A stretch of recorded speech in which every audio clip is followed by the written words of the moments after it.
বন্ধুগণ আমার, আল্লাহ সুর কেমনে বানাইলো শুনিয়া যান। নূহ আলাইহিস সালামের মহাপ্লাবনে নৌকার ভিতরে আল্লাহ কদ্দুর বাঘ উঠাইলেন, বিড়াল উঠাইলেন, এরপরে হাতি উঠাইলেন, এরপরে আপনার শিয়াল, কুত্তা, ছাগল, এরকম বহু প্রাণী আল্লাহ একটা তলার মধ্যে রাখলেন। সমস্ত প্রাণীরা পায়খানা করে করে তালা ভরে ফেললো। নূহ আলাইহিস সালাম আল্লাহকে ডাক দিয়ে বলেন, রব্বি, তামাম পৃথিবী তুমি পানির নিচে ডুবাই দিলা, নৌকার মধ্যে তুমি আমাদের চড়াইলা। আল্লাহ, এই প্রাণীকুল তুমি দিয়ে দিলে, একটা তলার মধ্যে রাখছি। আল্লাহ এত পরিমাণে বাথরুম করছে, পুরা তারা ভুলে ফেলছে, এটা কে পরিষ্কার করবে এখন? আল্লাহ ডাক দিয়ে বলেন, নূহ, তোমার হাতের লাঠিখানা দিয়ে তুমি হাতির পৃষ্ঠদেশে একটা আঘাত করো। নূহ আলাইহিস সালাতু ওয়াস সালাম তার হাতের লাঠিখানা দিয়ে হাতির উপরে আঘাত করলেন। আল্লাহ হাতির পিছনের রাস্তা দিয়ে আমার রব্বুল আলামিন একটা প্রাণী বের করে দিলেন। সেই প্রাণীর নাম হচ্ছে শুয়োর। এই প্রাণীটা বের হয়ে পায়খানা খাওয়া শুরু করলো। কি খাইতে শুরু করলো? জোরে জোরে জোরে বলেন। পায়খানা খাওয়া শুরু করলো।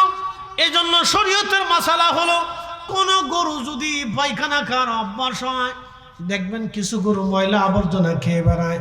কোন গরু যদি পায়খানা খাওয়ার অভ্যাস হয়ে যায়, তাহলে ওই গরু গোশত, দুধ আপনি খেতে পারবেন না।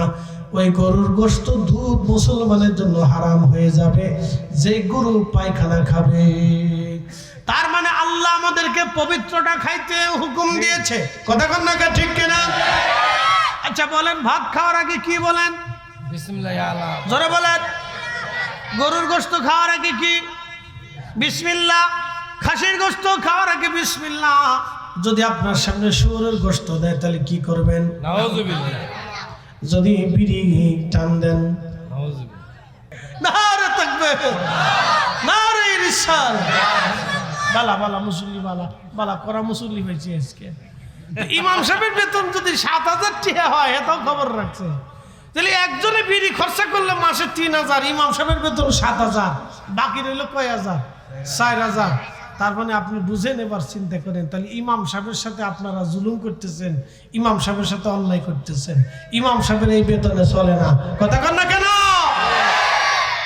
দেখেন হুজুর, তাহলে বেতন কোথার থেকে দিব?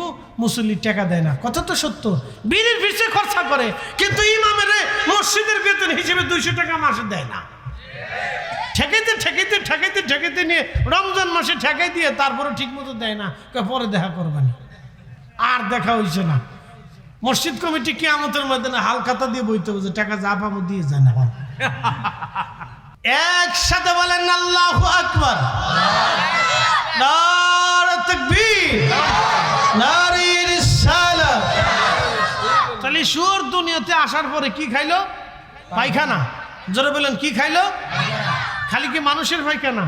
হাতির ডা, গরুর ডা, ছাগলের ডা, ভেড়ার ডা, উটের ডা, দুম্বার ডা, সাপের ডা, শিয়ালের ডা, বেজির ডা, খাটাসের ডা, তারপরে বাঘের ডা, সিংহের ডা, এরপরে যত মানে 12 বেজেলে পায়খানা সব শুয়োরে খাইছে। এই জন্য ওটা খাওয়া আল্লাহ আমাদের জন্য হারাম করে দিছে। কথা কন না, ঠিক কিনা?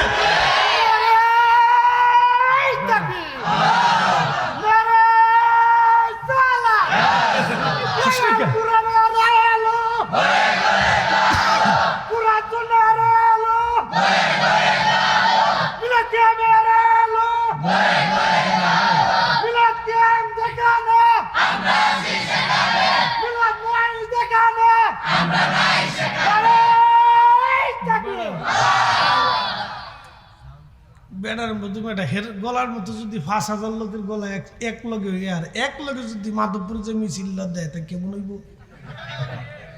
হ্যাঁ, তার গলার মতো গলা। মাধবপুরে যাইয়ে যদি ৫,০০০ লোকে এক লোকে চিৎকার দেয়, তাহলে কেমন হইব? বাপরে বাপ, পুরে মাধবপুর থর থর থর থর করে কাঁপবো।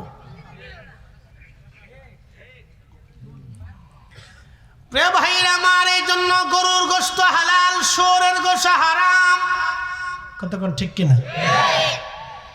আল্লাহ আমাদেরকে কি খাওয়ায়? পরিষ্কারটা খাওয়ায়, ফ্রেশটা খাওয়ায়, পবিত্রটা খাবার খাওয়ায়। কথা ঠিক কিনা?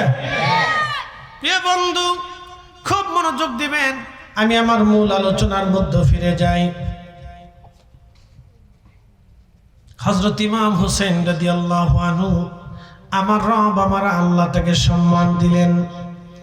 প্রশ্ন কিন্তু রেখেছিলাম, যদি কেউ বলে ফরিদি সাহেব, তাহলে যদি ফিরে না আসা হয় দুনিয়াতে, আপনারা বলেন কবরের ভিতরে মানুষের বিচার হবে, ফয়সালা হবে, আপনাদের এই পক্ষে কি কোনো দলিল ডকুমেন্টস আছে কিনা? হ্যাঁ, আমাদের দলিল আছে। বলে দলিল কি? বাস্তব দলিল থেকে আপনাদেরকে বুঝিয়ে দিয়ে যাচ্ছি। চাম্বারা চান্দুরাবাসী মনোযোগ দিবেন। হযরত ইমাম হুসেন রাদিয়াল্লাহু আনহু কারবালায় শহীদ হলেন। তিনি যে শহীদ হবেন এই কথা রাহমাতুল লিল আলামিন আমার নবী যে আগে বলে গেছেন। আল্লাহর নবী আগে সংবাদ দিয়ে গেছেন। এজন্য সাহাবী ইয়াজিদের ফিতনা থেকে বাঁচার জন্য বারবার আবু হুরায়রা দোয়া করতেন, আল্লাহ লা তুদ্রিকনা সানাতুস সিত্তির ওয়ালা ইমারাতুস সিবিয়ান। আল্লাহ 60 হিজরির যুবকের শাসন থেকে তুমি আমাকে বাঁচাও। আল্লাহ 60 হিজরির যুবকের শাসন থেকে তুমি আমাকে বাঁচাও।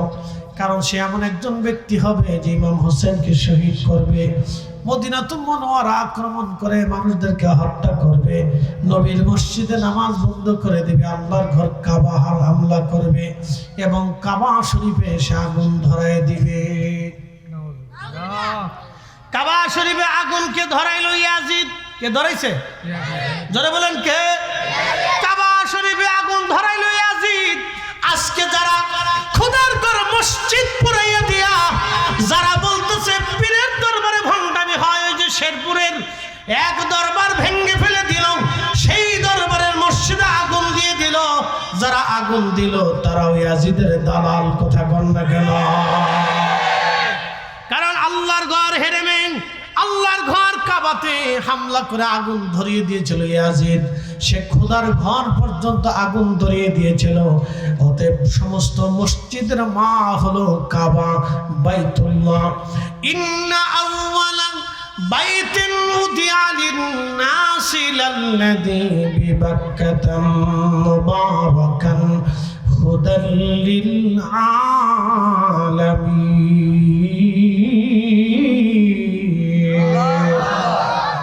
আমি সেই ঘর প্রথম নির্মাণ করেছি।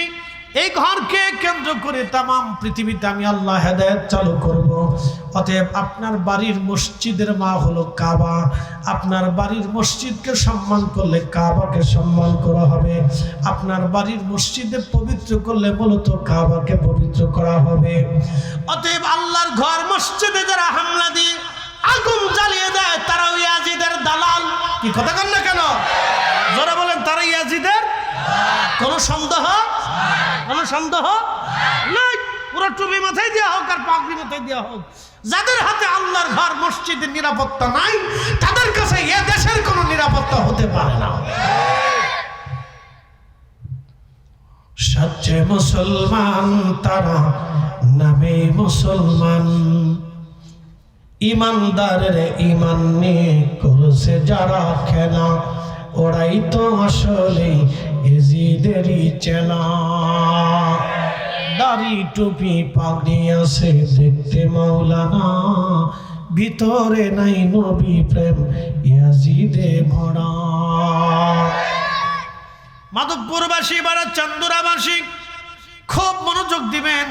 দুঃখের সাথে আজ কথাগুলি বলতে হচ্ছে। বাজান, যদি অন্য কোনো ধর্মের মানুষ মসজিদ পুড়িয়ে দিত মেনে নিতে পারতাম যে তারা আমাদের ধর্ম মানে না, সেই জন্য তারা ভেঙে দিয়েছে, পুড়িয়ে দিয়েছে। আমার ধর্মের, আমার ইসলামের মুসলমানেরা যখন খোদার ঘর মসজিদে আগুন দেয় তাহলে বোঝা গেল ইয়াজিদ 1400 বছর আগে 60 হিজরির পরে 60 হিজরিতে 61 হিজরিতে আল্লাহর ঘর কাবা শরীফে সে আগুন দিল। তার লোকেরা কাবা শরীফে আগুন জ্বালিয়ে দিল। কাবা শরীফের আগুন জ্বালিয়ে গেলাপ পুড়িয়ে ফেললো। কাবা শরীফে পাথর নিক্ষেপ করে কাবার এক অংশ ভেঙে ফেলে দিল। তার অর্থ হলো ইয়াজিদি লোকেরা কাবা ভাঙলো, কাবা ঘর আক্রমণ করলো। বর্তমানে আল্লাহর ঘর মসজিদে যারা আক্রমণ করতে চায় এবং মসজিদ যারা ভেঙে ফেলে দেয়, আগুন দিয়ে পুড়িয়ে দেয়, বোঝা গেল ওরাও মুসলমান কিন্তু ইয়াজিদের দালাল। ইয়াজিদের উত্তরসূরি, ইয়াজিদের উত্তরসূরি, এতে কোনো সন্দেহ। সুম্মা তুরাদ্দুনা ইলা আলিমিল গায়বি ওয়াশ শাহাদাত।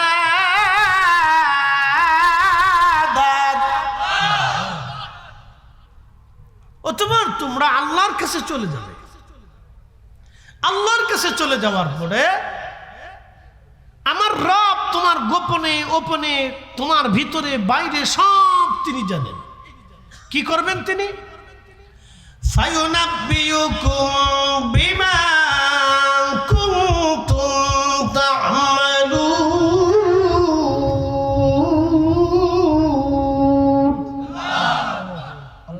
আমার রব তোমার জীবনের আমল, আখলাক, জিন্দেগি সব টোটাল তোমাকে দেখাবেন।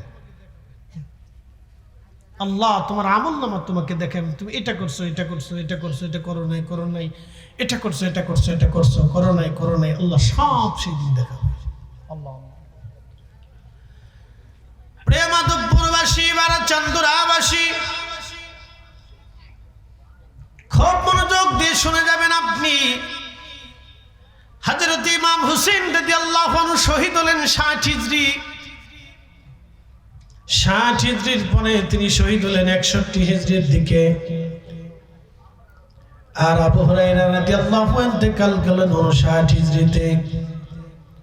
সহিহ বুখারীতে আসছে হযরত আবু হুরায়রা বাজারে বাজারে ঘুরতেন আর দোয়া করতেন, আল্লাহুম্মা লা তুদরিকনা সানাতুস সিত্তিনা ওয়ালা ইমারাতুস সিবিয়ান। হযরত আবু হুরায়রা বলতেন, ইয়া রাব্বি, আমাকে 60 হিজরির শাসক গোষ্ঠী থেকে তুমি আমাকে হেফাজত করো আল্লাহ।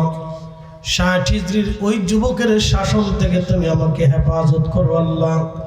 60 হিজরিতে একজন যুবক শাসন ক্ষমতায় আসবে আল্লাহ, তার ফিতনা থেকে তুমি আমাকে হেফাজত করো। আচ্ছা বলেন, 60 হিজরিতে একজন যুবক শাসন ক্ষমতায় আসবে, এই কথা কি আবু হুরায়রা আগে বলেছে না নবী বলেছে? আল্লাহর নবী বলেছেন, আমার উম্মত হালাকাত উম্মতি আলা ইয়াদাই গিলমাতিন মিন কুরাইশ।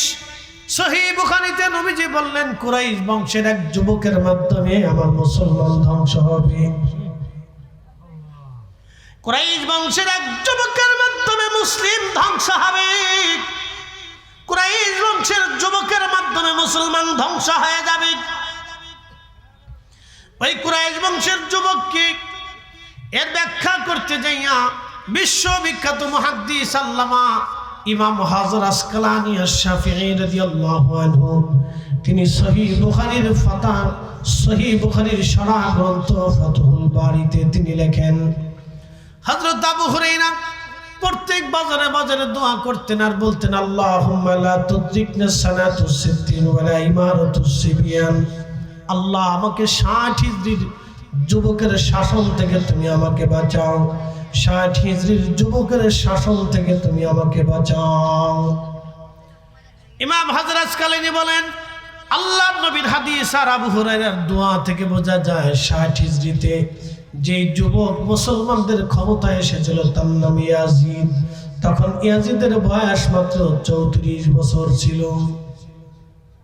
যুবক 34 বছরের একজন যুবক ক্ষমতায় বসল। আমার বয়স 40, তার মানে আমি আরো 6 বছর আগে যেমন ছিলাম, বুঝতেই পারতেছেন। 34 বছরের একজন যুবক, তিনি সুঠাম দেহের অধিকারী ছিলেন, ক্ষমতায় বসেছিলেন। আল্লাহর নবী বলে গেছেন, আবু হুরায়রা 34 বছরের একটা যুবক 60 বছরের ক্ষমতায় বসবে, সে তামাম পৃথিবীতে ফিতনা সৃষ্টি করবে, আমার উম্মতের মধ্যে ফিতনা বাঁধাই দিবে, আমার দৌহিত্রকে হত্যা করা হবে, কারবালায় আমার পরিবার পরিজনকে হত্যা করা হবে। সে পৃথিবীতে ভয়াবহ ফিতনা করবে, শুধু আমার বংশে হত্যা করবে না, আমার মদিনা আক্রমণ করবে। আমার মদিনায় 3 দিন পর্যন্ত ঘোড়া গাদা বাঁধা থাকবে। মসজিদে নববীতে আযান বন্ধ করে দিবে, ইকামত বন্ধ করবে। যেই মদিনার বাসীরা আমাকে পাহারা দিয়েছিল, সেই মদিনার মানুষকে সে হত্যা করবে।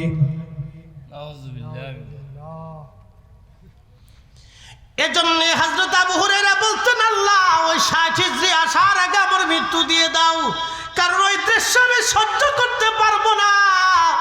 আল্লাহ 60 জি আসার আগে আমার বিদায় দাও।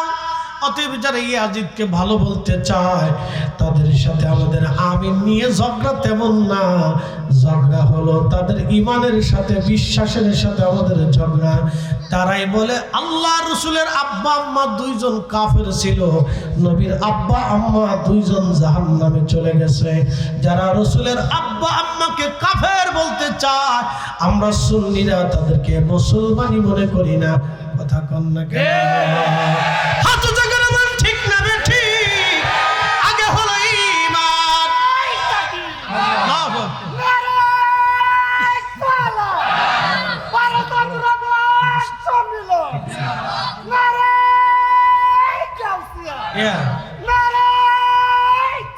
আল্লাহ তো মাইক ফেল হয়ে গেছে। আল্লাহ শোনেন, আল্লাহ এক একজনের এক একটা বৈশিষ্ট্য দিয়ে পাঠায়, এটা আল্লাহর ইচ্ছা। তাহলে বলেন ওনাদের সাথে আমাদের সম্পর্ক দূরত্ব কি নিয়ে? ইমান নিয়ে। যেটা বলেন কি নিয়ে? ইমান নিয়ে। হিন্দুদের সাথে আমাদের কি এই বিবাহ করার সুযোগ আছে? মনে হয় না। হিন্দুরা আমাদের সাথে আত্মীয়তা করে কেন? করে না, তারা তো মানুষ। তারা যে লাল শাক খায়, আমরা সেই লাল শাক খাই। তারা যে খালি গরুটা খায় না, কিন্তু শুয়োরের গোশত খায়। আমরা শুয়োর খাই না, গরু খাই। কথা ঠিক কি না? আর শুয়োরে কি খায়? শুয়োরে খায় হলো পচা, গলা, হাবিজাবি, গুমুত, এইগুলো খায়। শুয়োরের তৈরিটা কিভাবে হয়েছে আজকে আপনাদেরকে বলে দিয়েছি। তারা শুয়োরের গোশত খায়, আমরা গরুর গোশত খাই। তারা গরুর কয় মা, মা মানে তাদের দেবতা। গাভী হলো দেবতা। গাভী যদি দেবতা হয় তাহলে ওই যেটা আইডিয়া আছে বা কি কয় আপনার ষাঁড় আছে, ওটা তাহলে কি হবে? আমার বুঝে টুঝে না, এটা ওনাদের ধর্মের বিশ্বাস আর কি। আমি শুধু বললাম আর কি। তর্ক বিতর্ক তো থাকে না ভাই? থাকে। তো মনোযোগ দেন। তারা ওই সারা দেশে ইস্কন মিস্কন বানাইয়া আমাদের মুসলমানের সাথে একটু ছুটা ঘুরাবার চাইতেছে, কিন্তু তা কাজ হবে না। কি কথা কর না কেন? কাজ হবে? তারা ইস্কন মিস্কন বানায় বুঝাইতে চাইতেছে আমরা বিরাট বড় হেডামালা। শোনেন, আবার কয়দিন আগে শুনলাম ভারতের উগ্রবাদী হিন্দু এখন একটু শরীরে একটু তেজ আসছে, তেল উঠছে আর কি, শরীর একটু গরম হয়েছে না, এই শরীর একটু ভারতের কিছু হিন্দুদের শরীর গরম হয়েছে। তারা বলতেছে খাজা বাবা আজমিরির মাজারের ওখানে আগে মন্দির ছিল, আমরা মাজার ভাঙ্গে মন্দির বানাইতে চাইতেছি।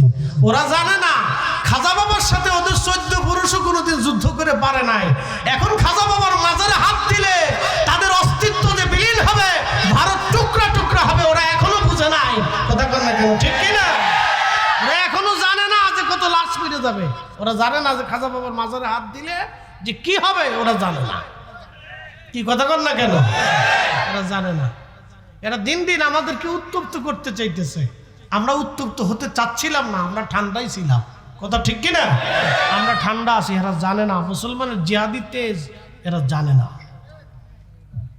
মুসলমানের তলোয়ারের জোর ওরা জানে না, বুঝে না। খাজা বাবার সাথে ওদের 14 পুরুষও যুদ্ধ করে পারে নাই, ওরা ইতিহাস ভুলে গেছে। কথা ঠিক কিনা? খাজা বাবার সাথে ওদের 14 পুরুষও যুদ্ধ করে পারে না, ওরা ইতিহাস ভুলে গেছে। ইতিহাস ওদের স্মরণে নাই। হয়তো নতুন প্রজন্ম তো এই টিকটক দেখা, তো এই ফেসবুক টিপা, বুঝেন নাই? বুঝলেন? নতুন নতুন নতুন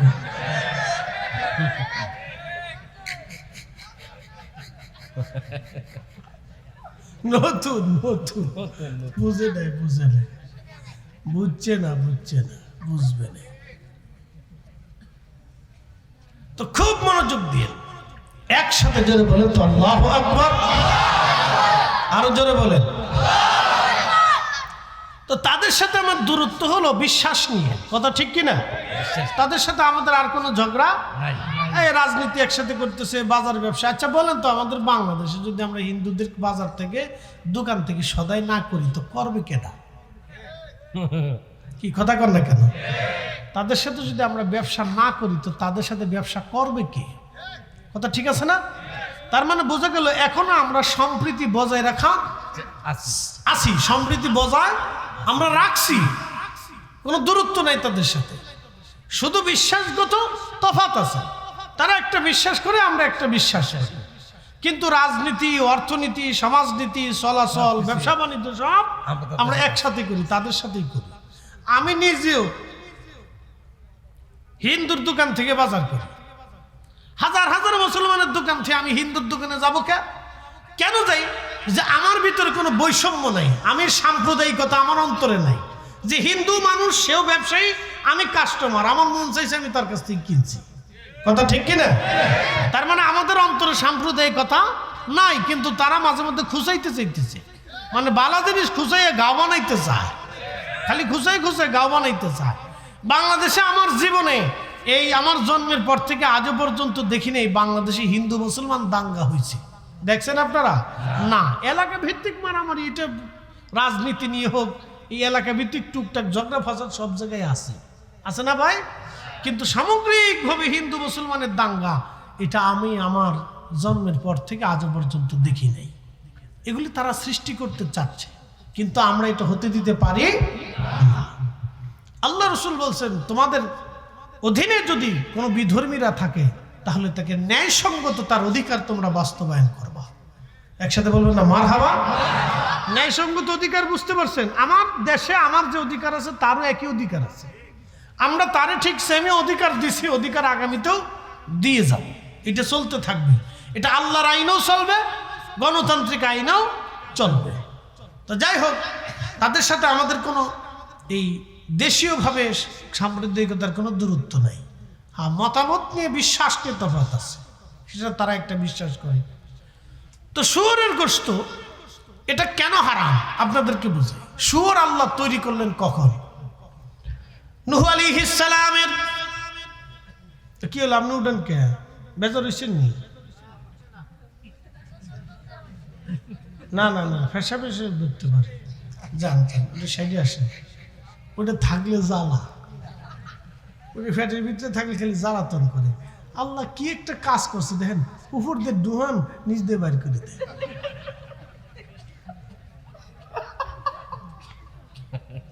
একসাথে করে আল্লাহু আকবার। কিরে তোরা কথাবার্তা কইস না, চুপচাপ বসে মুখ চুপ, তোরাও কি নতুন নি? আচ্ছা ঠিক আছে,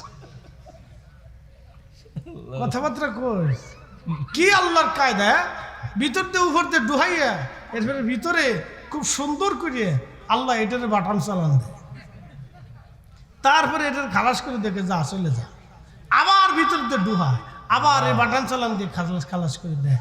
এই মহান কারিগরটা কি? আল্লাহ। একসাথে বলেন কে? আল্লাহ। একজন যদি খাবারের দেবতা থাকতো, আর একজন যদি হজমের দেবতা থাকতো, তাহলে দুই দেবতার ভিতরে পিটি হইতো। খাবারের দেবতা কইতো তুই এত হজম করিস, তোর আর দেব না। হজমের দেবতা কইতো না, আমি তো দ্বিতীয় ভিতর, না দিলে তোর উপায় নেই। তো দুই দেবতার ভিতরে ফিটি চলতো, মারামারি হইতো। তো দুই দেবতার ভিতরে যদি ফিটি হয় তো বান্দার জান শেষ। তা মালিক কয়জন? একসাথে বলেন রব কয়জন?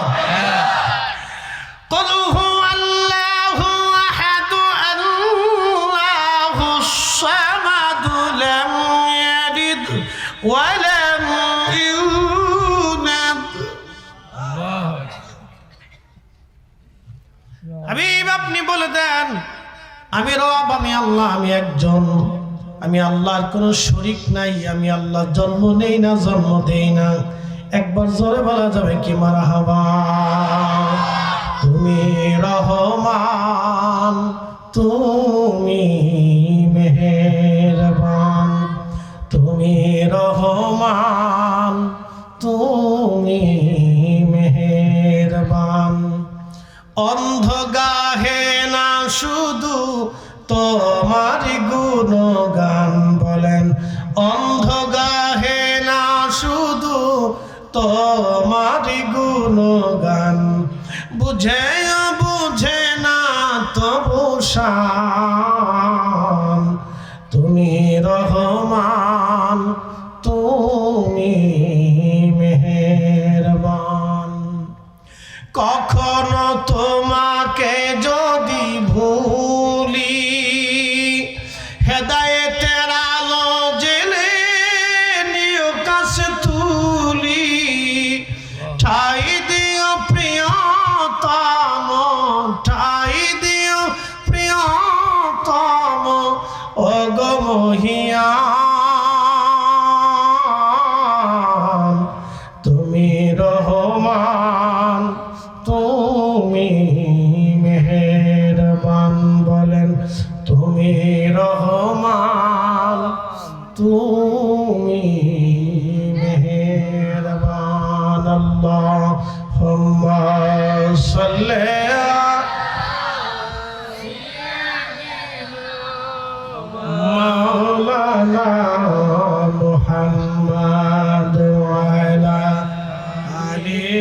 سيدنا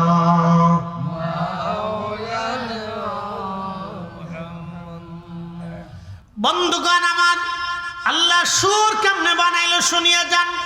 নূহ আলাইহিস সালামের মহাপ্লাবনে নৌকার ভিতরে আল্লাহ কদ্দুর বাঘ উঠাইলেন, বিড়াল উঠাইলেন, এরপরে হাতি উঠাইলেন, এরপরে আপনার শিয়াল, কুত্তা, ছাগল, এরকম বহু প্রাণী আল্লাহ একটা তলার মধ্যে রাখলেন। সমস্ত প্রাণীরা পায়খানা করে করে তালা ভরে ফেললো। নূহ আলাইহিস সালাম আল্লাহকে ডাক দিয়ে বলেন, রব্বি, তামাম পৃথিবী তুমি পানির নিচে ডুবাই দিলা, নৌকার মধ্যে তুমি আমাদের চড়াইলা। আল্লাহ, এই প্রাণীকুল তুমি দিয়ে দিলে, একটা তলার মধ্যে রাখছি। আল্লাহ এত পরিমাণে বাথরুম করছে, পুরা তারা ভুলে ফেলছে, এটা কে পরিষ্কার করবে এখন? আল্লাহ ডাক দিয়ে বলেন, নূহ, তোমার হাতের লাঠিখানা দিয়ে তুমি হাতির পৃষ্ঠদেশে একটা আঘাত করো। নূহ আলাইহিস সালাতু ওয়াস সালাম তার হাতের লাঠিখানা দিয়ে হাতির উপরে আঘাত করলেন। আল্লাহ হাতির পিছনের রাস্তা দিয়ে আমার রব্বুল আলামিন এই একটা প্রাণী বের করে দিলেন। সেই প্রাণীর নাম হচ্ছে শুয়োর। এই প্রাণীটা বের হয়ে পায়খানা খাওয়া শুরু করলো। কি খাইতে শুরু করলো? জোরে জোরে জোরে বলেন। পায়খানা খাওয়া শুরু করলো।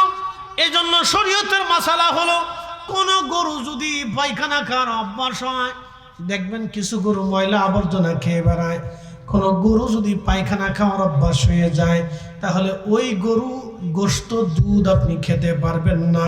ওই গরুর গোশত, দুধ মুসলমানের জন্য হারাম হয়ে যাবে, যে গরু পায়খানা খাবে। তার মানে আল্লাহ আমাদেরকে পবিত্রটা খাইতে হুকুম দিয়েছে। কথা কন না, ঠিক কিনা? আচ্ছা বলেন, ভাত খাওয়ার আগে কি বলেন? বিসমিল্লাহ আলা। জোরে বলেন। গরুর গোশত খাওয়ার আগে কি? বিসমিল্লাহ। খাসির গোশত খাওয়ার আগে বিসমিল্লাহ। যদি আপনার সামনে শুয়োরের গোশত দেয়, তাহলে কি করবেন? নাউযুবিল্লাহ। যদি বিড়ি টান দেন, নাউযুবিল্লাহ। বিড়ি খাওয়ার আগে বিসমিল্লাহ নাই? হ্যাঁ, মসজিদে খাইতে পারবেন? এখানে বসে খাইতে পারবেন? তাহলে যেটা মাহফিলে খাওয়া যায় না, মসজিদে খাওয়া যায় না, বিসমিল্লাহ আগে নাই, তাহলে সেটা খাবো কে? কি কথা কন না কেন? মন খারাপ করেন না। একটা বিড়ির দাম কত? 10 টাকা না? পোলাপান কম কত? 10 টাকা। তো একজনে কয়টা বিড়ি খাই রে? 10টা 12টা খান। বাপরে বাপ, তুই দোকানদারি করস না? বাপরে বাপ, ও বিড়ির খবর রাখছে, কয়টা খায় তাই হিসাব রাখছে। বিরাট মুসল্লি দেখতেছি।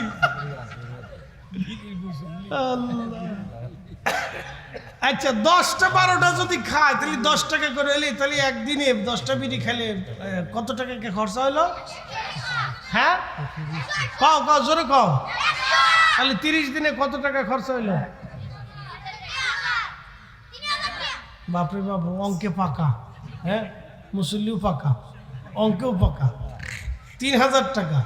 তাহলে একজন মানুষ বিড়ির পিছনে খরচা করে 3000 টাকা। ইমাম সাহেবের বেতন কত? 5000।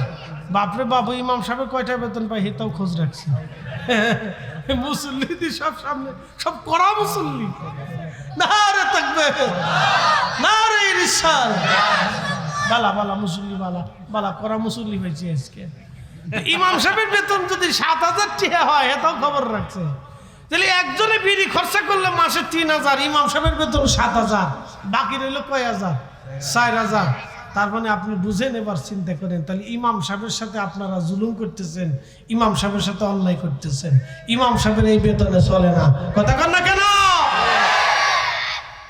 হুজুর, তাহলে বেতন কোথার থেকে দিব? মুসল্লি টাকা দেয় না। কথা তো সত্য, বিড়ির পিছে খরচা করে, কিন্তু ইমামের মসজিদের বেতন হিসেবে 200 টাকা মাসে দেয় না।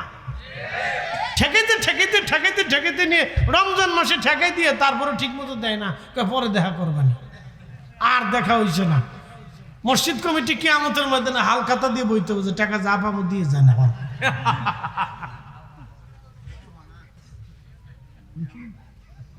তো ইমাম সাহেবের বেতন কত পায়, হে তার খোঁজ রাখো। বোঝা গেছে তোর মতলব বালা না রে। হেতারে মসজিদের কেশিয়ার বানাই দেওয়ার দরকার। ওরা মসজিদ চালাইতে পারবে, বোঝা যা মুসল্লি করা। পারবি পারবি পারবি পারবি, মুসল্লি বাড়া, চিন্তা করিস না।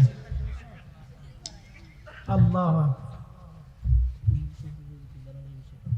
আরে রাখ, রাত বাজে শীতের রাত 12টা। হ্যাঁ তা কি প্রেমের ওয়াজ চলে রে?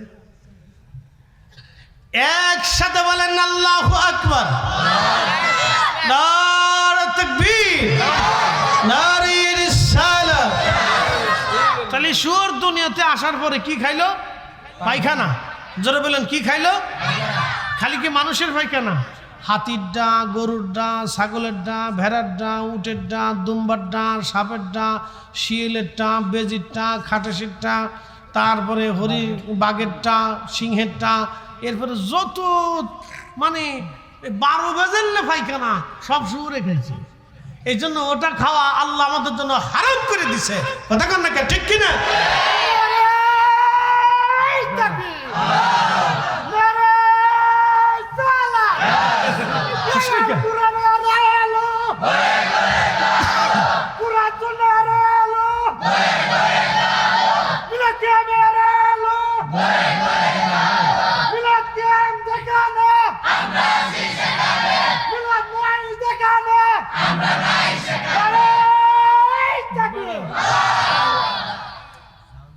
বেড়ার মধ্যে গলার মতো যদি 5,000 লোকের গলা এক লগে হইয়া আর এক লগে যদি মাধবপুর যে মিছিল দেয় তা কেমন হইব? হ্যাঁ, তার গলার মতো গলা মাধবপুরে যাইয়ে যদি 5,000 লোকে এক লোকে চিৎকার দেয় তাহলে কেমন হইব? বাপরে বাপ, পুরে মাধবপুর থর থর থর থর করে কাঁপবো। প্রিয় ভাইরা আমার, এই জন্য গরুর গোশত হালাল, শুয়োরের গোশত হারাম। কতক্ষণ ঠিক কিনা? আল্লাহ আমাদেরকে কি খাওয়ায়? পরিষ্কারটা খাওয়ায়, ফ্রেশটা খাওয়ায়, পবিত্রটা খাবার খাওয়ায়। কথা ঠিক কিনা? প্রিয় বন্ধু, খুব মনোযোগ দিবেন। আমি আমার মূল আলোচনার মধ্যে ফিরে যাই। হযরত ইমাম হোসেন রাদিয়াল্লাহু আনহু, আমার রব আমার আল্লাহ তাকে সম্মান দিলেন। প্রশ্ন কিন্তু রেখেছিলাম, যদি কেউ বলে ফরিদি সাহেব তাহলে যদি ফিরে না আসা হয় দুনিয়াতে, আপনারা বলেন কবরের ভিতরে মানুষের বিচার হবে, ফয়সালা হবে, আপনাদের এই পক্ষে কি কোনো দলিল ডকুমেন্টস আছে কিনা? হ্যাঁ, আমাদের দলিল আছে। বলে দলিল কি? বাস্তব দলিল থেকে আপনাদেরকে বুঝিয়ে দিয়ে যাচ্ছি। চাম্বারা চান্দুরাবাসী মনোযোগ দিবেন। হযরত ইমাম হুসেন রাদিয়াল্লাহু আনহু কারবালায় শহীদ হলেন। তিনি যে শহীদ হবেন এই কথা রাহমাতুল লিল আলামিন আমার নবী যে আগে বলে গেছেন। আল্লাহ নবী আগে সংবাদ দিয়ে গেছেন। এজন্য সাহাবী ইয়াজিদের ফিতনা থেকে বাঁচার জন্য বারবার আবু হুরায়রা দোয়া করতেন, আল্লাহ লা তুদ্রিকনা সানাতুস সিত্তির ওয়ালা ইমারাতুস সিবিয়ান। আল্লাহ 60 হিজরির যুবকের শাসন থেকে তুমি আমাকে বাঁচাও। আল্লাহ 60 হিজরির যুবকের শাসন থেকে তুমি আমাকে বাঁচাও। কারণ সে এমন একজন ব্যক্তি হবে যে ইমাম হোসেনকে শহীদ করবে, মদিনাতুল মুনাওয়ারা আক্রমণ করে মানুষদেরকে হত্যা করবে, নবীর মসজিদে নামাজ বন্ধ করে দেবে, আল্লাহর ঘর কাবা হামলা করবে এবং কাবা শরীফে এসে আগুন ধরায় দিবে। কাবা শরীফে আগুনকে ধরাইলো ইয়াজিদ। কে ধরাইছে? জোরে বলেন কে? কাবা শরীফে আগুন ধরাইলো ইয়াজিদ। আজকে যারা খোদার ঘর মসজিদ পুরাইয়া দিয়া যারা বলতেছে পীরের দরবারে ভণ্ডামি হয়, ওই যে শেরপুরের এক দরবার ভেঙে ফেলে দিল, সেই দরবারের মসজিদে আগুন দিয়ে দিল। যারা আগুন দিল তারাও ইয়াজিদের দালাল। কথা কন না কেন? কারণ আল্লাহর ঘর হেরেমেন, আল্লাহর ঘর কাবাতে হামলা করে আগুন ধরিয়ে দিয়েছিল ইয়াজিদ। সে খোদার ঘর পর্যন্ত আগুন ধরিয়ে দিয়েছিল। অতএব সমস্ত মসজিদের মা হলো কাবা, বাইতুল্লাহ।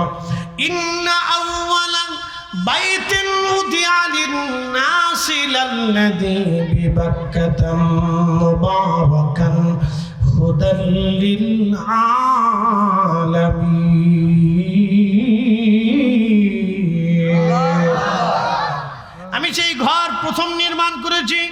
এই ঘরকে কেন্দ্র করে তামাম পৃথিবীতে আমি আল্লাহ হেদায়েত চালু করব। অতএব আপনার বাড়ির মসজিদের মা হলো কাবা। আপনার বাড়ির মসজিদকে সম্মান করলে কাবাকে সম্মান করা হবে। আপনার বাড়ির মসজিদে পবিত্র করলে মূলত কাবাকে পবিত্র করা হবে। অতএব আল্লাহর ঘর মসজিদে যারা হামলা দিয়ে আগুন জ্বালিয়ে দেয় তারা ইয়াজিদের দালাল। কি কথা বলেন না কেন? যারা বলেন তারা ইয়াজিদের, কোনো সন্দেহ নাই। পুরো টুপি মাথায় দেওয়া হোক আর পাগড়ি মাথায় দেওয়া হোক, যাদের হাতে আল্লাহর ঘর মসজিদের নিরাপত্তা নাই তাদের কাছে এ দেশের কোনো নিরাপত্তা হতে পারে না। সচ্চে মুসলমান তারা নামে মুসলমান, ইমানদারের ইমান নিয়ে করছে যারা খেলা, ওরাই তো আসলে এজিদেরই চেলা। দাড়ি টুপি পাগড়ি আছে দেখতে মাওলানা, ভিতরে নাই নবী প্রেম ইয়াজিদে ভরা। মাধবপুরবাসী বা চান্দুরাবাসী খুব মনোযোগ দিবেন। দুঃখের সাথে আজ কথাগুলি বলতে হচ্ছে। বাজান, যদি অন্য কোনো ধর্মের মানুষ মসজিদ পুড়িয়ে দিত মেনে নিতে পারতাম যে তারা আমাদের ধর্ম মানে না, সেই জন্য তারা ভেঙে দিয়েছে, পুড়িয়ে দিয়েছে। আমার ধর্মের, আমার ইসলামের মুসলমানেরা যখন খোদার ঘর মসজিদে আগুন দেয় তাহলে বোঝা গেল ইয়াজিদ 1400 বছর আগে 60 হিজরির পরে 60 হিজরিতে 61 হিজরিতে আল্লাহর ঘর কাবা শরীফে সে আগুন দিল। তার লোকেরা কাবা শরীফে আগুন জ্বালিয়ে দিল। কাবা শরীফের আগুন জ্বালিয়ে গিলাপ পুড়িয়ে ফেললো। কাবা শরীফে পাথর নিক্ষেপ করে কাবার এক অংশ ভেঙে ফেলে দিল। তার অর্থ হলো ইয়াজিদি লোকেরা কাবা ভাঙলো, কাবা ঘর আক্রমণ করলো। বর্তমানে আল্লাহর ঘর মসজিদে যারা আক্রমণ করতে চায় এবং মসজিদ যারা ভেঙে ফেলে দেয়, আগুন দিয়ে পুড়িয়ে দেয়, বোঝা গেল ওরাও মুসলমান কিন্তু ইয়াজিদের দালাল, ইয়াজিদের উত্তরসূরি, ইয়াজিদের উত্তরসূরি। এতে কোনো সন্দেহ নেই। পৃথিবীতে একজনের দুইটা মাজার, একজনের দুইটা মাজার, তিনি ইমাম হুসাইন। একজনের দুইটা মাজার, তিনি ইমাম হুসাইন। আর অন্য কেউ যদি বলে অমুকের গায়েবী মাজার, অমুকের 3টে মাজার, বাইজিদ বুস্তামির 4টে মাজার, এগুলো বিশ্বাসযোগ্য না, তার কোনো ভিত্তি নাই, প্রমাণ নাই। শুধুমাত্র ইমাম হুসাইনের 2টা মাজার, একটা দেহ মুবারকের মাজার হলো ইরাকের কারবালা, আর পবিত্র মাথা মুবারকের মাজার হলো বর্তমান মিশর আল আজহার বিশ্ববিদ্যালয়ের পাশে। কিন্তু সর্বপ্রথম ইমাম হুসাইনের পবিত্র মাথা মুবারকের মাজার ছিল বর্তমান যে গাজা, যেখানে ইসরায়েল প্রতিনিয়ত বোমা নিক্ষেপ করে করে হাজার হাজার লক্ষ লক্ষ বাড়ি ঘর পুড়িয়ে ফেলে দিয়েছে। হাজার হাজার ফিলিস্তিনি নারী পুরুষ শিশু বৃদ্ধদেরকে হত্যা করেছে, শহীদ করেছে। ওই গাজার আগে নাম ছিল আসকালান। আগে কি নাম ছিল? আসকালান। বন্ধু আমার, খুব মনোযোগ দিবেন। ওই অঞ্চলে ইমাম হুসেইন রাদিয়াল্লাহু আনহুর পবিত্র মস্তককে সমাহিত করা হয়েছিল। ক্রুসেড চলতেছে 530 হিজরি। 530 হিজরিতে ক্রুসেড হলো। পৃথিবীর সব খ্রিস্টানরা মিলে মুসলমানদেরকে আক্রমণ করে তারা বাইতুল আকসা দখল করে নিয়ে চলে গেল। বর্তমানে ইসরায়েল যেমন বাইতুল আকসা দখলে নিতে চাচ্ছে এবং এক অংশ তারা দখলে নিয়ে গেছে, ঠিক ওই রকম ক্রুসেডাররা বাইতুল আকসা দখল করে নিয়ে চলে গেল। লক্ষ লক্ষ মুসলমানদেরকে তারা হত্যা করলো। বাইতুল আকসা থেকে মুসলমান তাড়িয়ে দিল। বড় কঠিন দিন চলতেছিল মুসলমানদের। ওই সময় প্রায় বাইতুল আকসা দখল করার 100 বছর পরে পৃথিবীতে আল্লাহ একজন বীর মুসলমান জন্ম দিলেন। তার নাম সুলতান গাজী সালাউদ্দিন আইয়ুবী রাহিমাহুল্লাহ। এখনো অন্য ধর্মের মানুষ জানে না, মুসলমানদের কোনো না, সুলতান গাজী সালাউদ্দিন আইয়ুবীর জন্ম দিতে পারে। কথা বলেন ঠিক কিনা? আবার আর একজন সুলতান গাজী সালাউদ্দিন আইয়ুবীর জন্ম হতে পারে, আর একজন বীর মুজাহিদের জন্ম হতে পারে। ওরা জানে না আর একজন মোহাম্মদ বিন কাসিমের জন্ম আসতো, আর একজন মোহাম্মদ বিন কাসিমের মতো বীর মুজাহিদ কোন মা জন্ম দিতে পারে, মোহাম্মদ ঘুরির মতো বীর মুজাহিদ মা জন্ম দিতে পারে। ওরা জানে না শাহজালাল ইয়ামানি মুজাদ্দিদি রাহমাতুল্লাহির মতো আল্লাহর ওলি কোন মা আবার জন্ম দিতে পারে, হতেও পারে। কথা কর না কেন, ঠিক কিনা? বুঝতে কি কোনো অসুবিধা হচ্ছে? আর কিছু সময় চলবে, জানি শীতের রাত কষ্ট হবে আপনাদের, তারপরে বেশি বাড়াবো না, ভয় নেই, সমস্যা নাই। চলবো চলবো মুসলিম করা, ঠান্ডা হয়ে যেতেছে কিন্তু, বুঝিস না থাকবে জিমেসকে লারা সারাতে না, ঠিক আছে। হাজিরিন বানা চন্দ্রবাসী মাদববনবাসী, ইমাম হুসেইনের পবিত্র মস্তক, পবিত্র মাথা মুবারকের মাজার হলো আসকালান। খ্রিস্টানরা দখল করে নিয়ে গেল। মিশরের যিনি গভর্নর ছিলেন, মিশরের বাদশা, তিনি চিন্তা করলেন আমাদের সাইয়েদ আমির সাইয়েদনা ইমাম হুসেইন রাদিয়াল্লাহু আনহু, যিনি সুলতানে কারবালা, তার মস্তক খ্রিস্টানদের অধীনে থাকবে তা হয় না। খ্রিস্টানদের অধীন থেকে তার মাথা মোবারক নিয়ে আসা লাগবে। সেই জন্য তিনি প্রস্তাব পাঠালেন খ্রিস্টান বাদশার কাছে। খ্রিস্টান বাদশাকে বললেন, আমাদের সাইয়েদের পবিত্র মাথা মোবারক আমরা নিয়ে চলে যাব। খ্রিস্টান বললেন, নিয়ে যাবেন, ঠিক আছে, কিন্তু বিনিময় দিতে হবে, যেহেতু এই দেশ আমাদের অধীনে। বলে কত বিনিময় লাগবে? বলে 30,000 স্বর্ণ মুদ্রা লাগবে। বর্তমানে ধরে রাখেন আপনি 30,000 কোটি টাকা মিনিমাম হবে। 30,000 স্বর্ণ মুদ্রা বর্তমানে 30,000 কোটি টাকা হবে। মিশনের গভর্নর রাজি হয়ে গেলেন, অর্থ চলে যাক, কিন্তু ইমাম হুসেনের পবিত্র মাথা মুবারক উঠানো এবং তার পবিত্র চেহারা এক নজরে দেখা আমার ভাগ্যে যদি হয়, তাহলে আমার 14 পুরুষের কপাল খুলে যাবে। কথা কন না কেন, ঠিক কিনা?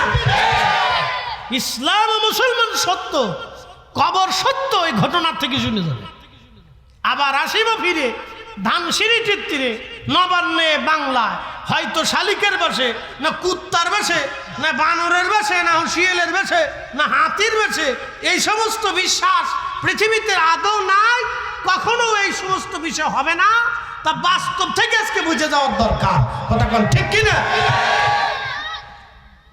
আমাদের সাইয়েদনা হুসাইন রাদিয়াল্লাহু আনহু, তিনার পবিত্র মাথা উঠানোর জন্য 30,000 স্বর্ণ মুদ্রা মিশরের বাদশা খ্রিস্টানদেরকে দিয়ে দিলেন।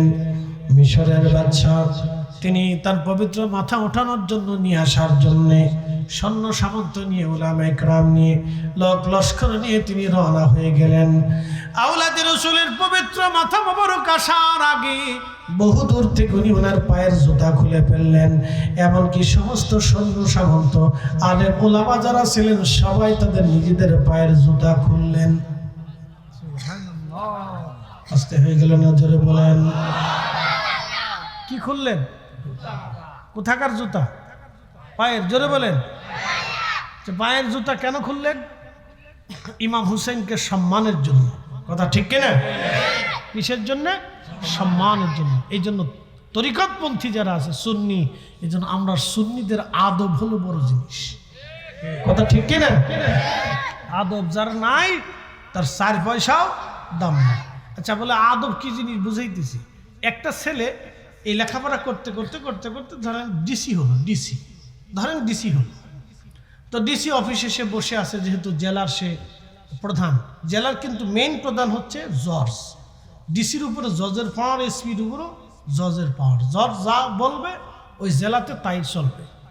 জজের হচ্ছে বেশি পাওয়ার, ডিসি এসপির চেয়ে তো জজের পাওয়ার বেশি, মনে রাখবেন। তো মনোযোগ দেন। ডিসি সাহেব ধরেন লেখাপড়া করে ডিসি হয়েছে, কিন্তু বাপ কৃষক। এখন বাপ তাকে দেখতে অফিসে গেছেন, সে বাবা যাওয়ার পরে সে দাঁড়াইয়া বাপরে সম্মান করলো না।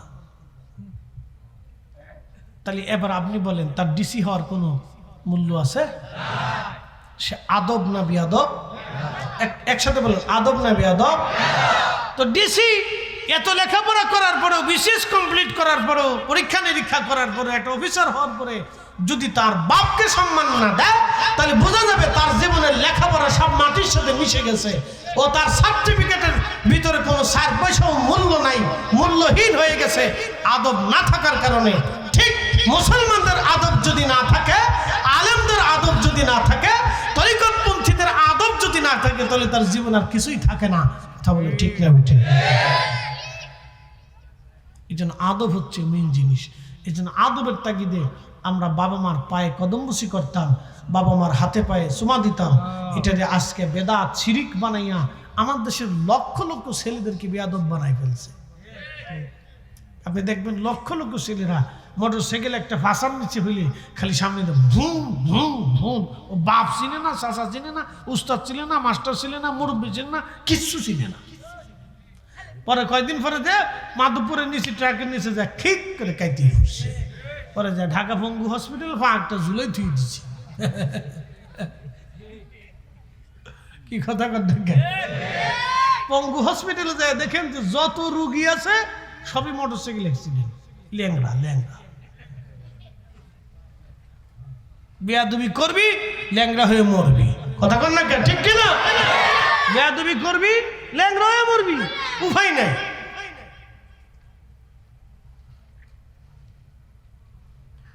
প্রেমাদুব্বনবাসী মনোযোগ দিবেন। জুতা খুলেন হাজরাতে সাইয়্যিদুনা হুসেন রাদিয়াল্লাহু আনহুর মাজারের দিকে রওনা করলেন জুতা খুলে। আমি নিজে চোখে দেখেছি বর্তমানে হেরেমে কাবা শরীফে এই বছর হজে আমি দেখলাম শত শত হাজিরা জুতা পায়ে দিয়ে খোদার ঘর তাওয়াফ করে। একসাথে বলবেন না নাউজুবিল্লাহ? আচ্ছা, আপনারা কি মনে করলেন জুতার দাম বেশি?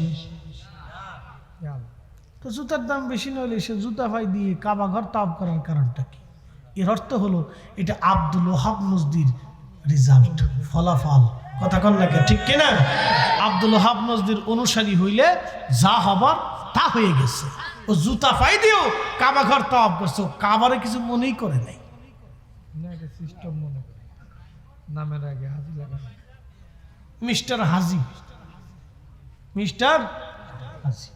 হাজি লাগানোর দরকার, এটা তো অরিজিনাল হাজি না তো, এগুলো মাল্টো সাজি। মাল্টো সাজি বুঝেন নাই? আরেকজনের টাকা মাইরে দিয়ে হজে গেছে। জোরে কথা কন। মাল্টো সাজি কি হাজি? মাল্টো সাজি আরেকজনের টাকা মাইরে দিয়ে হজে গেছে, যাই ওই কোলর টাওয়ারে থাকে। বাপরে বাপ, কোলর টাওয়ারে ঘুমায়। বন্ধু মনোযোগ দিবেন, কথা শুনে যাবেন। খোদার ঘর তাওয়াফ করে জুতা পায়ে দিয়ে প্রশ্ন করবেন জুতা পায়ে দিয়ে তাওয়াফ করলে কি হয়, অসুবিধা কোথায়? আপনি বলতে পারেন যৌক্তিকতায় আপনার আসতে পারে, কিন্তু আজকে আমি দলিল দেব না, ডকুমেন্টস আপনাকে দিয়ে যাই, ভালো করে শুনবেন। ওই কাবা ঘরের একটা জায়গায় একটা পাথর আছে যেটাকে মাকাম ইব্রাহিম বলা হয়। আপনি তাওয়াফ করার সময় দেখবেন কাঁচের গ্লাস দিয়ে সুন্দর করে একটা জায়গা সুন্দর করে ঘিরে রাখা, একটা খুঁটির মতো আপনি দেখবেন সুন্দর এই ফুলদানির মতো, এর ভিতরে পবিত্র পায়ের চিহ্ন আছে একটা পাথরের মধ্যে। ওই জায়গাকে মাকাম ইব্রাহিম বলা হয়। ওই পাথরটাই হযরত ইব্রাহিম আলাইহিস সালাম ওইখানে দাঁড়াইয়া, ওই পাথরের উপর দাঁড়াইয়া তিনি খোদার ঘর গেঁথেছিলেন, কাবা শরীফ তিনি গেঁথেছিলেন। যখন তিনি কাবা গাঁথতেছিলেন তখন আল্লাহ পাথরকে বললেন পাথর নরম হয়ে যাও, সাথে সাথে পাথর নরম হয়ে গেল, আর আল্লাহর খলিল ইব্রাহিমের পায়ের দাগ লেগে গেল। এখন আপনারা বলেন, ইব্রাহিম আলাইহিস সালাম যদি খোদার ঘর বানানোর সময়, গাঁথার সময় উনি যদি জুতা পায়ে দিয়ে থাকতেন তাহলে জুতার দাগ লাগতো? কি কথা ঠিক কিনা? উনি খালি পায়ে ছিলেন, কি পায়? জোরে বলেন, কি পায়?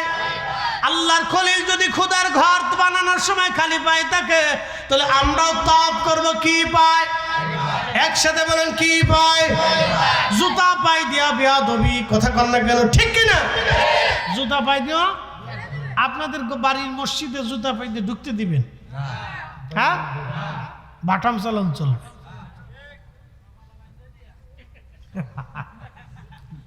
জুতা খুলে ওর গাড়ির মধ্যে গলার মধ্যে ঝুলে দিবেন, যা লয়ে ঘুরে শতান কোথাকার।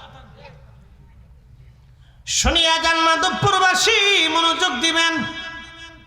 আল্লাহর খলিল ইব্রাহিম আলাইহিস সালাতু ওয়াস সালাম তিনি খালি পায়ে কাবা নির্মাণ করেছিলেন বিদায় সে পাথরে এখনো পায়ের দাগ আছে। একসাথে বলবেন আল্লাহু আকবার। তাহলে বলেন ইসলাম আছে না নাই? ছিল কি ছিল না? আগেও ছিল, এখনো আছে, আগামীতেও থাকবে। আল্লাহটাই ঠিক, বাদ বাকি যা আছে সব বেঠিক। আল্লাহর নবীরটাই ঠিক, বাদ বাকি যা আছে সব বেঠিক। কথা বলেন ঠিক না বেঠিক? হাত উঁচা করে বলেন ঠিক না বেঠিক?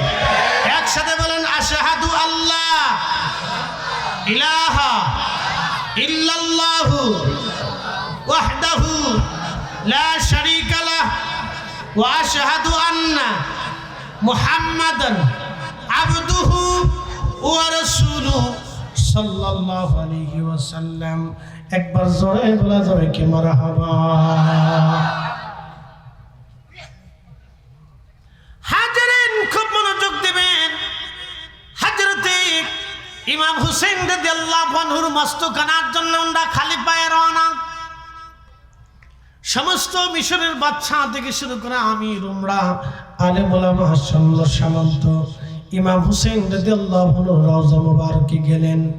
উপর থেকে মাটি সরাইয়া সরাইয়া সরাইয়া সরাইয়া ওনার পবিত্র মস্তক মুবারকের মাজার রওজা শরীফের উপর থেকে মাটিগুলি সরাইয়া সরাইয়া সরাইয়া সরাইয়া ইমাম হুসেন রাদিয়াল্লাহু আনহুর মাথা মুবারক যখন বের করলেন, তখন দেখা গেল 1400 অর্থাৎ ঘটনা 530 হিজরি। ইমাম হুসেন শহীদ হয়েছেন 460 হিজরি, অর্থাৎ ওই রওজা শরীফ সরানোর সময় তখন বয়স হয়েছিল 470 বছর। 470 বছর পরে লোকেরা যখন ইমাম হুসেন রাদিয়াল্লাহু আনহুর মাথা মোবারক উঠাইতে গেলেন, মাটি সরানোর পরে দেখা গেল 470 বছর আগে যেইভাবে দাফন করা হয়েছিল সেইভাবেই আছে। একটা চুল নষ্ট হয়ে যায় নাই, মাথা পচে যায় নাই, মাথা পচে যায় নাই, চেহারা নষ্ট হয় নাই। তখন কর্তৃত ওই মস্তক মোবারকের নিচ থেকে গলার অংশ থেকে ফুটায় ফুটায় রক্ত পড়তেছিল। আর এমন সুঘ্রাণ, পৃথিবীতে এত সুঘ্রাণ কোন আতরে হতে পারে না। একসাথে জোরে বলা যাবে কি ইয়া রাসূলুল্লাহ? ওয়ালা তাকুলু লিমান ইউকতালু ফি সাবিলিল্লাহি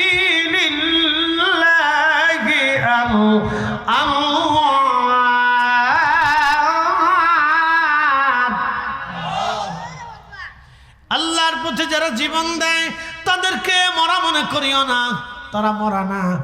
বাল আহইয়া ওয়ালাকিন লা তাশউরুন,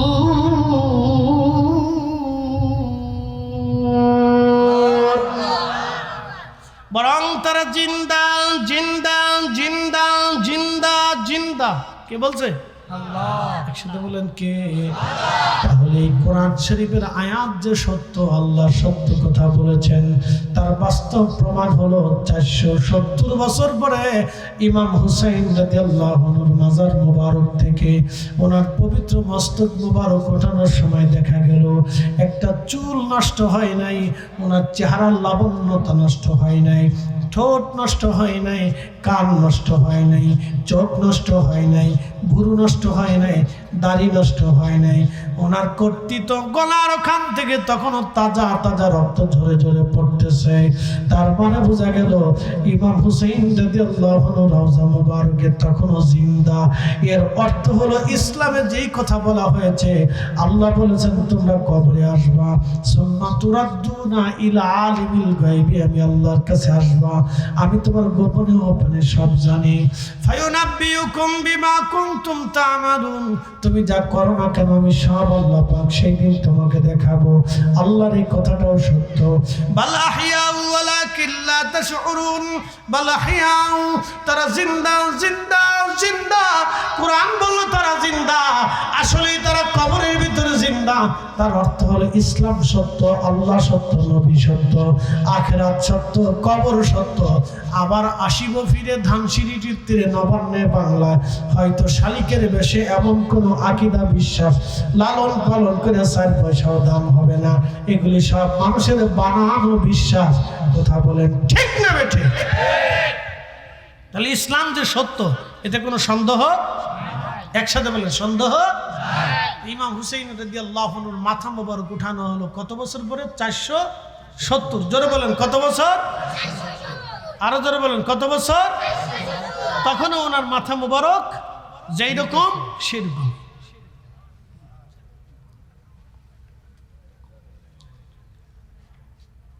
মাধবপুরবাসী, পবিত্র মাথা ওখান থেকে উঠিয়ে নেন বর্তমান মিশরের আল আজহার বিশ্ববিদ্যালয়, যেটা যেখান থেকে পড়ে আসার পরে মানুষদেরকে আজহারি বলা হয়, যেখান থেকে লেখাপড়া করার পরে আমাদের দেশে আজহারি বলা হয়, ওই আজহার বিশ্ববিদ্যালয়ের পাশেই হযরত আওলাদে রাসূল সাইয়্যিদুনা ইমাম হুসাইন রাদিয়াল্লাহু আনহুর পবিত্র মস্তক মোবারকের মাজার ওখানে দাফন করা হলো। একবার জোরে বলা যাবে আল্লাহু আকবার। তাহলে আল্লাহ যা বলেছে সত্য, আল্লাহ যা বলেছে, নবী যা বলেছে সত্য। আমরা মুসলমান হকের উপরে আছি। কথা কোন ঠিক না বেঠে?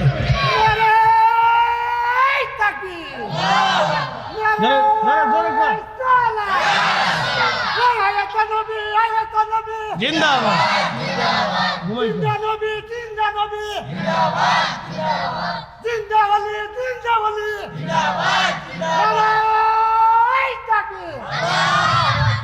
সুলতানে কারবালা, সকলে বলেন জিন্দাবাদ।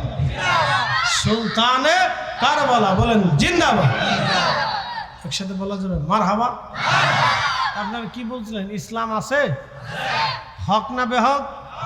আল্লাহ যা বলছে সত্য না মিথ্যা? রসুল যা বলেছেন সত্য না মিথ্যা? সত্য। এটা একটা বাস্তব প্রমাণ আপনাদেরকে দিলাম। এখন সেই ইতিহাস টাটকা। তাহলে কবরের একটা জিন্দেগি আছে, কবরের একটা জিন্দেগি আছে। এটাকে আলমে বরজাক বলা হয়। অতএব আমরা আল্লাহর কাছে চলে যাব। একসাথে বলেন কার কাছে? কোনো সন্দেহ নেই।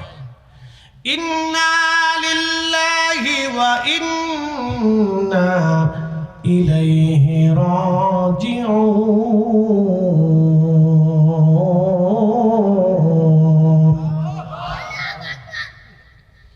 নিশ্চয় আমরা আল্লাহর জন্য ফিরে চলে যাব। আমরা আল্লাহর কাছে,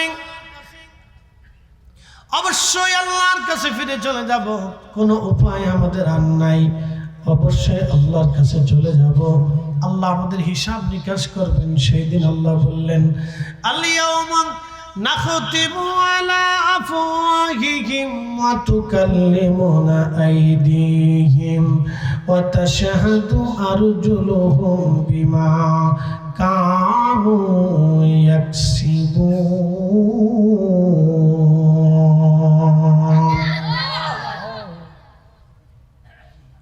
হাজরিন মাধবপুরবাসী, আল্লাহ বলেন বান্দা তুমি আমার কাছে আসবা, আমার কাছে হিসাব কষে দিতে হবে। সেই দিন তোমার জবান বন্ধ করে দেব, তোমার চোখ, তোমার হাত, তোমার পা, তোমার কান, তোমার নাক, তোমার অঙ্গ প্রত্যঙ্গ সেই দিন আমি মনিবের সামনে তোমার বিরুদ্ধে সাক্ষ্য দিতে থাকবে। অতএব আল্লাহ থেকে পালানোর কোনো রাস্তা নাই, পালিয়ে যাওয়ার কোনো রাস্তা নাই। কখনো তোমাকে যদি ভুলি হেদায়েতের আলো জেনে নিয় কাছে তুলি, ঠাই দিও প্রিয়তম, ঠাই দিও প্রিয়তম অগবহিয়ান। তুমি রহমান, তুমি মেহেরবান, বলেন তুমি রহমান, তুমি মেহেরবান। মাধবপুরবাসী মনোযোগ দিবেন, অবশ্যই আল্লাহর কাছে ফিরে চলে যাব আমরা, জবাব দিতে হবে আল্লাহর কাছে, কোনো সন্দেহ নাই, কোনো চিন্তা নাই।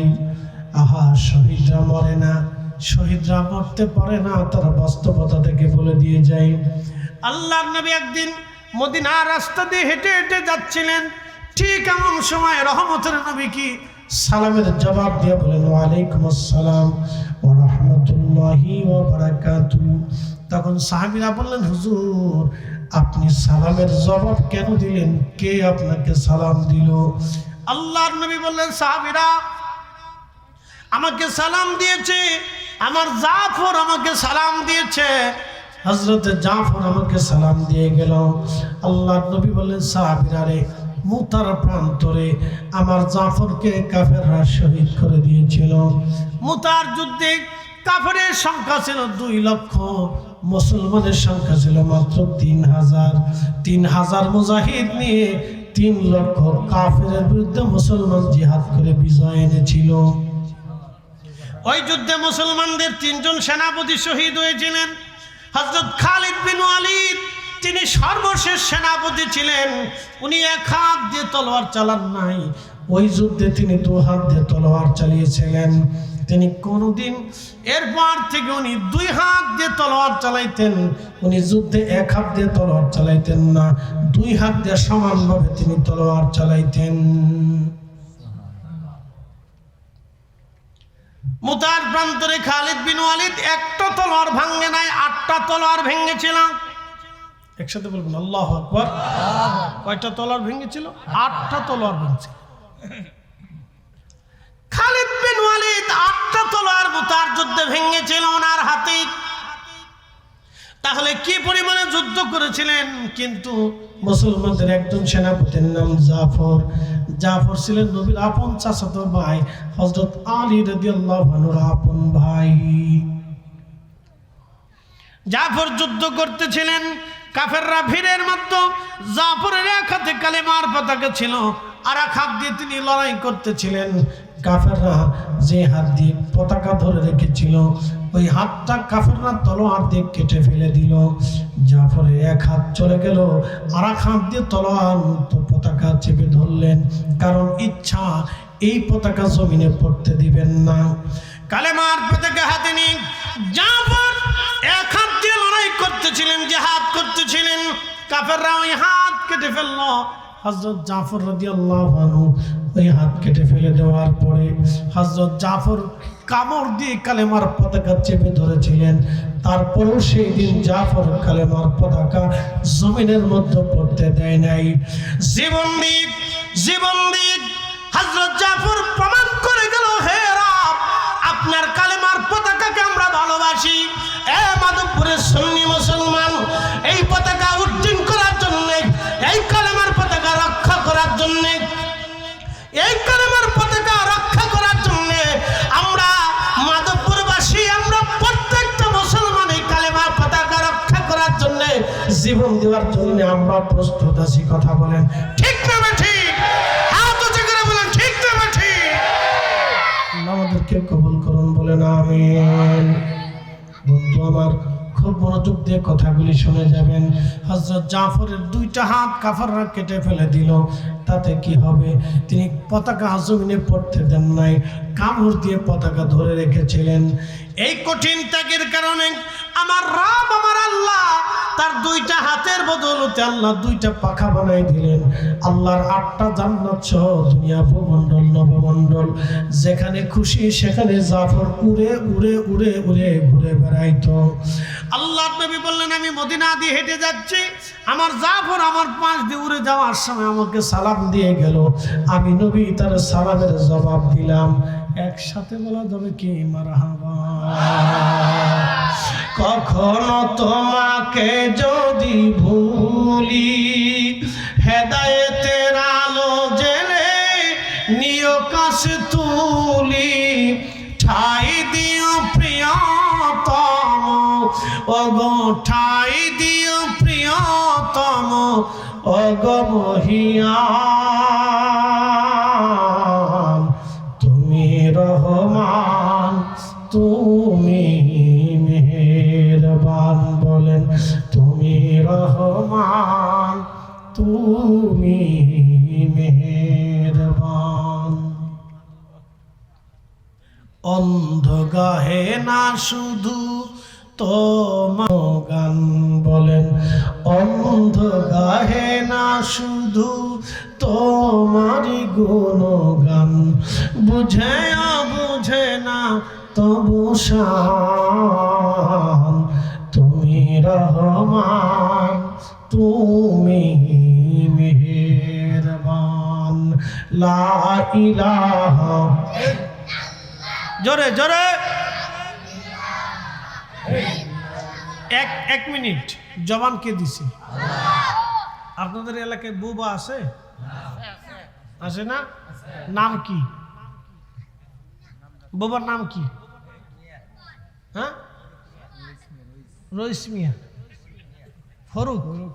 আচ্ছা, ফরুকের পাশে দাঁড়ায় যদি ডাক দেন, ফরুক, শুনবে? উত্তর দেবে? যদি জিজ্ঞেন তোর নাম কি, কথা বলবে? আচ্ছা বলেন তো, এত মানুষের জবান আল্লাহ দিল, ফরুকের জবান আল্লাহ দিল না, কারণটা কি? ওর নাম ফরুক না, ফররুখ অথবা ফারুক, এরকম নাম হবে। তো যাই হোক, তো ফারুক বা ফররুখ যাই বলেন, ওর জবান আল্লাহ দিল না, সবার জবান আল্লাহ দিল, কারণটা কি? তাহলে কি আল্লাহ ওর সাথে জুলুম করছে? না, আল্লাহ জুলুম করে নাই। বলে কারণ কি? ফারুককে দিয়ে আল্লাহ আপনাদেরকে পরীক্ষা করাইতেছে এবং আল্লাহ আপনাদেরকে দেখাইতেছে, দেখো আমি তোমাদের জবান দিছি কিন্তু ওর জবান দেয় নাই। এর অর্থ হলো আমি আল্লাহ তোমার জবানটাও কেড়ে নিতে পারি। কথা ঠিক কিনা? আল্লাহ তার নিজের শক্তিমত্তা দেখাই দিলেন, দেখো আমিও তোমাদের জবান কেড়ে নিতে। আমাদের দেশে অন্ধ আছে না? আল্লাহ এত মানুষের চোখ দিল, তো অন্ধর চোখ কেন দিল? অন্ধ দিয়ে আল্লাহ বুঝাই দিলেন, রে বান্দা, যতই লাফালাফি পারাপারি করো না কেন, বুঝো আমি রব্বুল আলামিন তোমার চোখ কেড়ে নিতে পারি। কথা ঠিক কিনা? এই জন্য জবান কে দিছে? তাই আল্লাহর দেওয়া জবান দিয়ে বেশি বেশি পান খাবো, বিড়ি খাবো, চা খাবো, আর কিছু করার দরকার নেই, নাকি বলেন? তা আল্লাহর দেওয়া জবান দিয়ে জবানটা খুলে একটু কাশি কুশি দিয়ে গলাটা ছাড়ান তো, জোরে জোরে জোরে জোরে দিস, জোরে দিস, ঘুমাইস না, হ্যাঁ জোরে জোরে জোরে জোরে জোরে, হ্যাঁ দিছেন দিছেন, কাশি দিছেন নি, গলা ছুটছে। এবার একসাথে বলুন তো আল্লাহু আকবার। আওয়াজ ভালো আছে, অসুবিধা নেই। তাহলে জবান খুলে এবার একটু একসাথে জিকির করেন, ইসমে জাত আল্লাহ আল্লাহ আল্লাহ আল্লাহ আল্লাহ আল্লাহ আল্লাহ আল্লাহ আল্লাহ আল্লাহ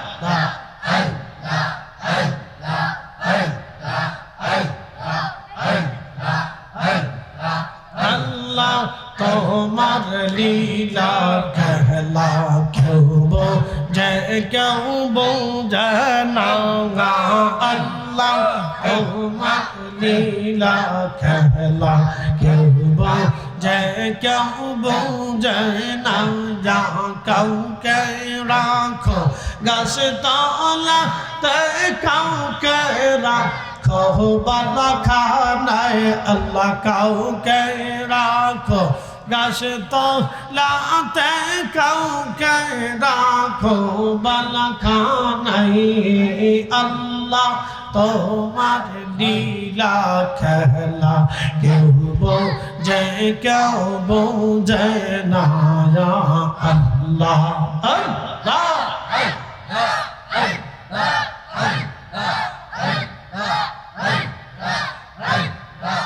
ইব্রাহিম তোমার নবী ছিল নমরুদের আগুনে ফেললো ইব্রাহিম তোমার নবী ছিল নমরুদের আগুনে ফেললো আগুন হইল ফুল বাগিচা পশম কেহনে পড়লো না আল্লাহ আগুন হইল ফুল বাগিচা পশম কেহনে পড়লো না আল্লাহ তোমার লীলা খেলা কেউ